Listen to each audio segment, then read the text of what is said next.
What if I told you the most iconic mountain in the world is a geological impossibility, a peak that defies every rule of how mountains are formed? Look at it. Just look at it. That sheer, four-sided pyramid, rising in perfect isolation against the sky.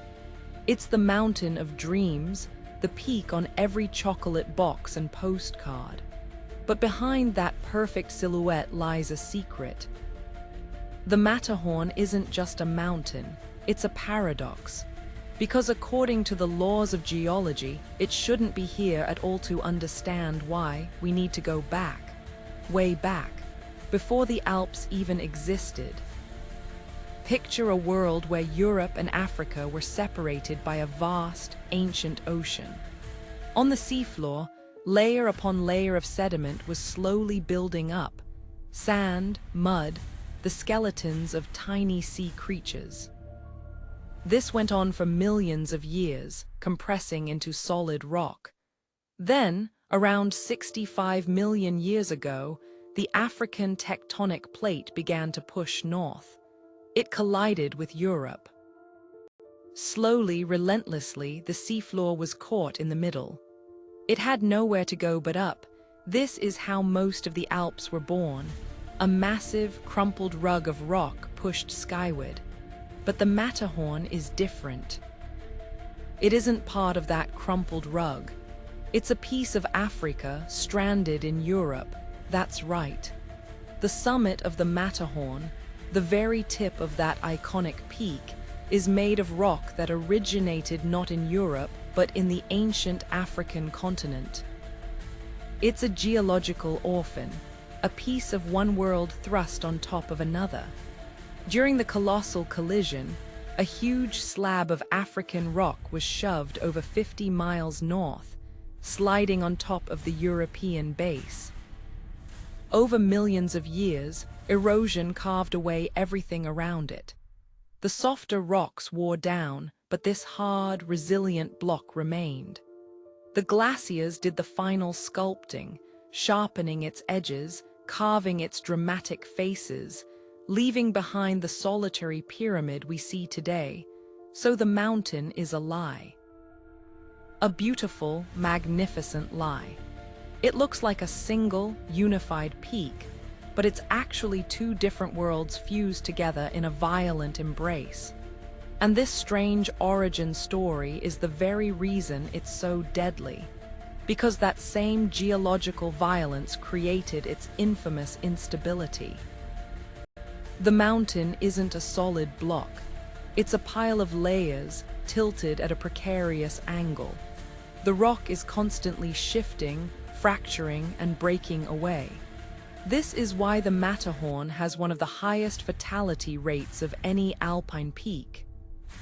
It's not just the altitude or the weather, it's the mountain itself. It's fundamentally unstable. For centuries, it was considered unclimbable. Local guides refused to even attempt it. They called it the Mountain of Mountains, and believed it was protected by spirits and demons. But in the mid-1800s, the golden age of alpinism began, and the Matterhorn became the ultimate prize.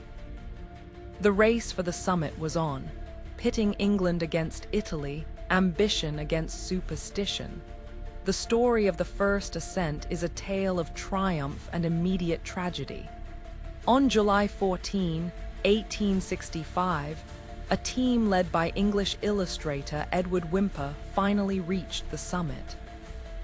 But on the descent, a rope snapped. 4 of the 7 climbers fell thousands of feet to their deaths. The news shocked the world. The mountain had been conquered, but at a terrible cost. It was a stark reminder that this peak gives nothing away easily. Since that day, the Matterhorn has become a symbol of beauty, of challenge, of the thin line between human achievement and the raw power of nature. Every year, thousands of climbers are drawn to its slopes. They follow fixed ropes and use modern equipment, but the mountain hasn't changed. The rock still loosens. the weather still turns in an instant. It demands absolute respect, and it's still moving. The forces that created it are still at work. The African plate continues to push north, slowly, millimeter by millimeter, causing tiny earthquakes and shifting the Alps. The Matterhorn is still rising, even as erosion tries to tear it down. It's a peak in a state of constant, slow-motion flux. So the next time you see that famous silhouette, remember what you're really looking at. You're not just seeing a mountain. You're seeing a piece of Africa adrift in Europe. You're seeing the ghost of an ancient ocean. You're seeing the result of a planetary collision that's still happening today. It's a monument to geological chaos, frozen in time and stone. It's a peak that, by all rights, should have been eroded away millions of years ago. Yet there it stands, defiant, impossible, and utterly magnificent. What's the most mysterious natural wonder you've ever encountered? Share your story in the comments, and your pick could be the focus of our next Wonder Explorer video.